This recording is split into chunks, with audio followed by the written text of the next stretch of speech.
Stronger, sharper. এখন দেখবেন business vision.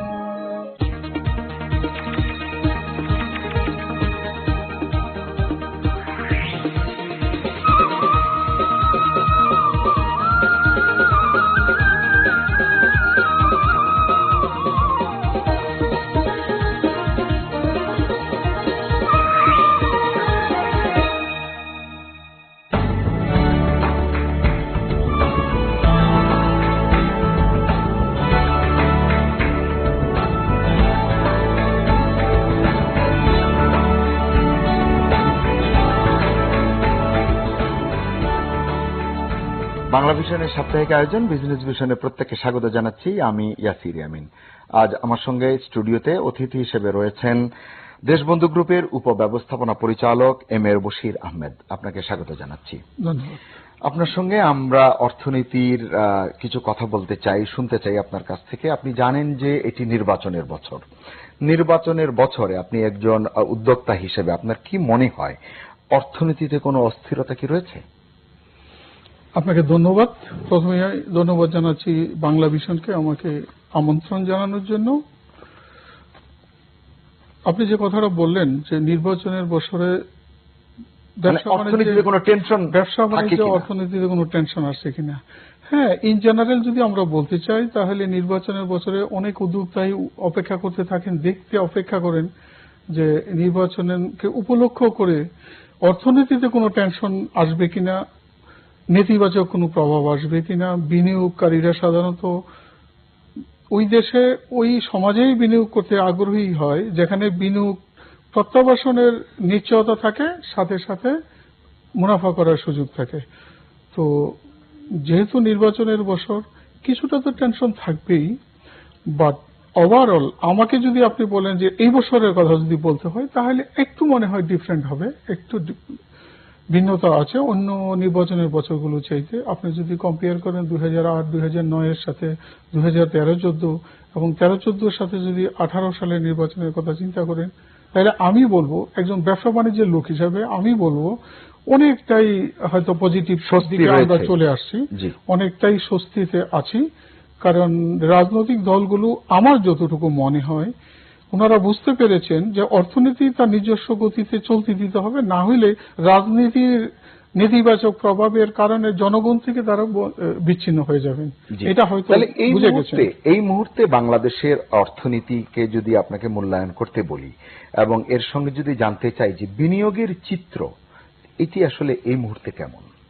আসলে বিনিয়োগের চিত্র যদি বুঝতে হয় তাহলে আবারও একটু ডাটা যেতে হবে, তথ্য উপাত্তের দিকে যেতে হবে। আমরা যদি বিডার ইনফরমেশন নেই, খুব লেটেস্ট ইনফরমেশন, 2017 সালে আমাদের দেশে ফরেন ডাইরেক্ট ইনভেস্টমেন্ট আসছেন অ্যারাউন্ড $2 বিলিয়ন। আপনি যদি এর আগের বছরের কথা যান 16 সালের দিকে যদি যেতে চান তখন ছিল $1.835 বিলিয়ন, তারও আগে লিটল বিট লেস অ্যামাউন্ট। তো এই দিক থেকে বলবো আমাদের বিনিয়োগ পরিস্থিতি ডাইরেক্ট ফরেন ডাইরেক্ট ইনভেস্টমেন্টের ক্ষেত্রে উন্নতির দিকেই যাচ্ছে। এটি তো আসলে আপনি যেটি বললেন নিবন্ধনের কথা, আসলে বাস্তবায়ন আমি আসছি আপনার ওই ক্ষেত্রে। এই নিবন্ধনের ক্ষেত্রে আগেকার নিবন্ধন আর এখনকার নিবন্ধনের একটু পার্থক্য আছে, ইতিবাচক পরিবর্তন আছে। কেন আছে আমি সেটা বলছি। আগে নিবন্ধন করে ইনভেস্টমেন্ট হতো না, এখন কি হচ্ছে? এখন হচ্ছে যেমন আমি আমার গ্রুপের কথাই যদি বলি, আমরা নিবন্ধন করছি একটা প্রজেক্ট। এখন এটাকে আপনি আমার লোকাল ইনভেস্টমেন্ট বলতে পারেন, আবার যেহেতু আমরা ইনভেস্টমেন্টটা ইসিএ ফাইন্যান্সের মাধ্যমে আমরা নিয়ে আসতেছি, 5 বছর 7 বছর পরে টাকাটা পেমেন্ট করব, ক্যাপিটাল মেশিনারিজ ইম্পোর্ট করছি। সো এটাকে আপনি বোথ দ্য ওয়ে যদি কনসিডার করেন তাহলে আপনি দেখতে পারবেন যে আমার কিন্তু ফরেন ডাইরেক্ট ইনভেস্টমেন্ট হয়ে যাচ্ছে in the form of allowing capital machinery on credit basis. So এটা একটা নতুন দিক উন্মোচিত হলো আমাদের দেশের অর্থনীতির চাকায়। এই যে ক্রস বর্ডার ফাইন্যান্স যেটা আপনারা নিচ্ছেন, আমরা জানি যে এটিতে সুদের হার একেবারেই নামমাত্র, কিন্তু বাংলাদেশে মাঝখানে সিঙ্গেল ডিজিটে এসেছিল সুদ হার, এটি আবারও বেড়েছে। একটু পার্থক্য যদি আপনি দেখেন, আজ থেকে 5 মাস আগে 6 মাস আগেও আমাদের দেশের সুদের হার সিঙ্গেল ডিজিটে চলে আসছিল, ট্রু। কিন্তু গত কয়েক মাস ধরে দেখেন আবার সে ঊর্ধ্বগতি চলে গেছে, 11-12-তে চলে গেছে। এটা আমার মনে হয় দুটা কারণ। একটা হতে পারে নির্বাচনের বছর বলে ব্যাংকগুলো বেশ কঠিনভাবে সবকিছু চিন্তা ভাবনা করছে। আরেকটা হলো বাংলাদেশ ব্যাংকের এডিআর রেশিও, অ্যাডভান্স ডিপোজিট রেশিওর যে ব্যাপারটা, সেটা আগে ছিল 80%, 85%, এখন সেটা কমায় 83 পয়েন্ট সামথিং নিয়ে আসছে। এই যে 2% বা 1.5% ইম্প্যাক্ট, এই কারণে এখন দেখেন গত 2-3 মাস ধরে ব্যাংকগুলো লিকুইডিটি, এটা আমি বলবো যে বিনিয়োগের জন্য উন্মুক্ত ফান্ড এখন নাই। ব্যাংকগুলো নিজেরাই এখন শুধু ডিপোজিটের পিছনে দৌড়াচ্ছে। ইভেন নাই কেন বিনিয়োগের জন্য ঋণ নেই কেন? মানুষ ঋণ চেয়ে ঋণ পাচ্ছে না, আবার ব্যাংকগুলো বলছে বিনিয়োগকারীরা আসছেন না। বিনিয়োগকারীরা বলছেন যে আমরা রাজনৈতিক স্থিতিশীলতা দেখতে চাই, সরকার বদল হলে নীতির বদল হয় কিনা সেটি দেখতে চাই। এই যে বিষয়টা একটি মিশ্র প্রতিক্রিয়া। অর্থনীতি তো অর্থনীতির গতিতেই চলবে, যে কথা আপনিও বলছেন। Right right. আসলে তো অর্থনীতির গতিতেই চলতে হবে, না হলে পরে আমি আদারওয়ে যদি আমি বলি, আমাদের দেশের অর্থনীতি পরিবর্তিত হতো রাজনৈতিক কারণে, বাট গত 5-7 বছরে আমাদের কালচারটা কিন্তু অনেক চেঞ্জ হয়ে গেছে।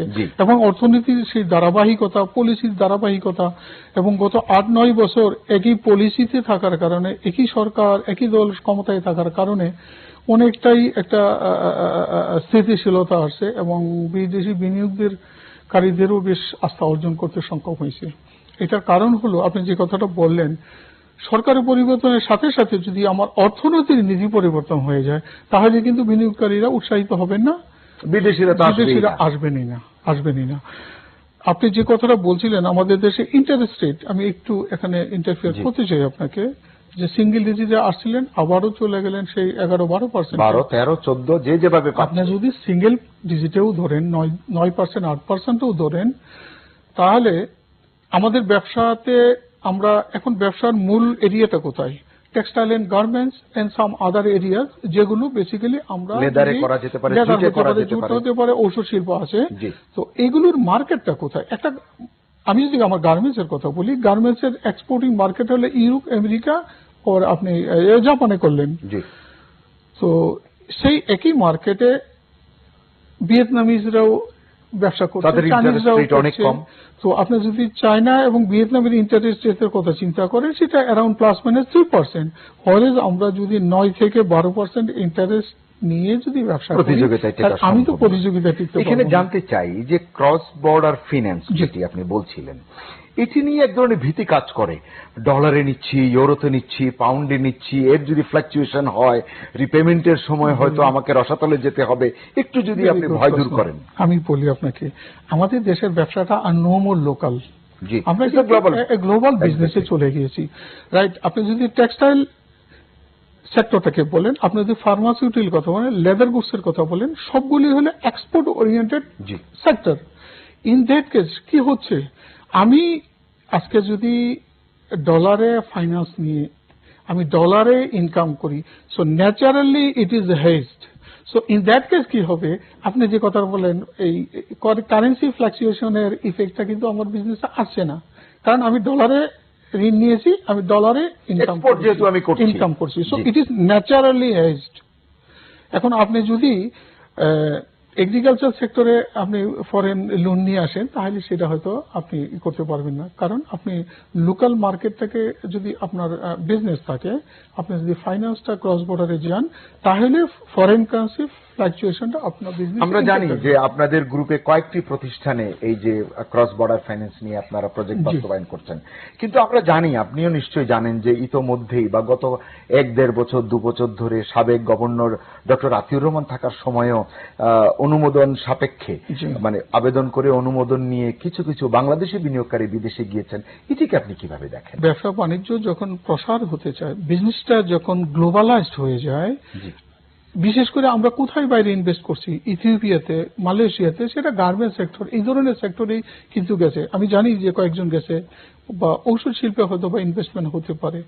অর্থাৎ আমার দেশে যে ইন্ডাস্ট্রিতে আমার এফিসিয়েন্সি আসছে, অপারেশনাল ইফিসিয়েন্সি আছে, আমি সেই ইন্ডাস্ট্রি পৃথিবীর যে দেশে করি না কেন মার্কেটের কাছাকাছি যদি আমি চলে যাই, এবং বাংলাদেশ থেকে ফান্ড নিয়ে গেলেও কোন ফান্ড আপনি কতটুকু নিবেন সেটার একটা রেস্ট্রিকশন আছে, সেটা নিশ্চয়ই বাংলাদেশ ব্যাংকের ফরেন কারেন্সি পলিসি ডিপার্টমেন্ট এর উপর বেশ একটা রেস্ট্রিকশন দিয়ে রাখছে যে আমি চাইলে আমি নিতে পারবো না, আমি কতটুকু ফরেন কারেন্সি আর্ন করেছি ওখানে আমার সেই কোটাতে আমার সেই টাকা অর্থ রিজার্ভ আছে কিনা, এই ধরনের অনেকগুলো শর্ত সাপেক্ষে ইনভেস্টমেন্টটা হয়। It is not that it is open for everybody. জি না, আমি যেটি বললাম যে অনুমোদন সাপেক্ষে এটি করতে হবে। আরেকটি বিষয় আমরা আবার একটু যদি বাংলাদেশের বর্তমান বিনিয়োগের ক্ষেত্রটি একটু চর্চা করতে চাই, সেখানে আমরা দেখছি যে ব্যাংকগুলো বলছে টাকা নেই, আবার সুদ হার বাড়িয়ে দিচ্ছে। সুদ হার বাড়িয়ে দিলে আমরা জানি উৎপাদন মূল্য বেড়ে যাচ্ছে, উৎপাদন মূল্য বেড়ে গেলে সেখানে মূল্যস্ফীতির চাপ আসছে। সত্যিকার অর্থে শেষ পর্যায়ে গিয়ে ভোক্তা যারা চাপে পড়ছেন তারা। তাহলে এটি কি মানে নির্বাচনের বছরে এটি অর্থনীতির জন্য কতটা স্বস্তিকর? এখন আমি যদি বলি ভোক্তা অধিকারের কথা যদি বলেন, তো অধিকারের ভিতর প্রথম মূল্য স্তরটা একটা প্রধান একটা শর্ত থাকে যে গ্রহণযোগ্য মাত্রায়, আমি গ্রহণযোগ্য লেভেলে পণ্যের বিশেষ করে নিত্য প্রয়োজনীয় জিনিসের দামগুলো সহনীয় পর্যায়ে থাকবে। এখন ডিপেন্ড করে সহনীয় পর্যায়ে থাকতে গেলে আপনাকে চিন্তা করতে হবে যে বিজনেসটা তো চ্যারিটি না। হ্যাঁ, বিজনেসের হয়তো কর্পোরেট সোশ্যাল রেসপন্সিবিলিটি থাকবে, বাট আপনাকে যেটা করতে হবে কথার কথা।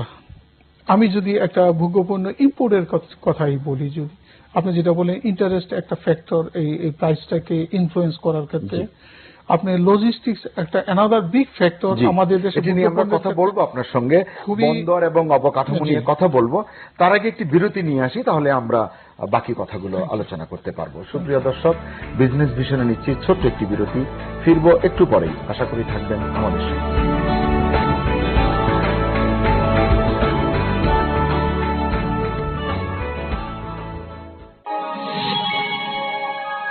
আপনারা দেখছেন বিজনেস ভিশন। চুল পড়া আপনার সুন্দর